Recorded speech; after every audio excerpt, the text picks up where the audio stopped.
Bayangkan, pasukan Mongol yang menaklukkan dunia justru dipermalukan di tanah Jawa oleh seorang raja muda, Raden Wijaya. Tahun 1293, ribuan tentara Mongol mendarat di Jawa, siap membalas dendam atas penghinaan Kertanegara. Namun saat tiba, mereka mendapati Kertanegara sudah gugur. Disinilah kecerdikan Raden Wijaya diuji. Dengan wajah penuh kepolosan, ia mendekati pasukan Mongol dan berkata, "Aku cucu Kertanegara.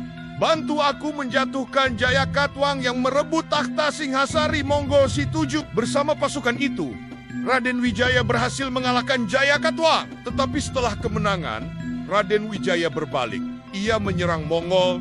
Ketika mereka lengah, pasukan Mongol yang perkasa itu dipaksa mundur, kembali ke kapal dengan rasa malu yang tak terlupakan. Dari situlah Majapahit berdiri, berawal dari kecerdikan seorang pemuda yang bisa menipu sekaligus mengalahkan bangsa penakluk dunia. Sebuah kisah yang membuat kita bertanya, apakah kejayaan datang dari kekuatan atau dari kecerdikan? Kalau kamu suka kisah seperti ini, jangan lupa tekan like, subscribe, dan tulis di komentar.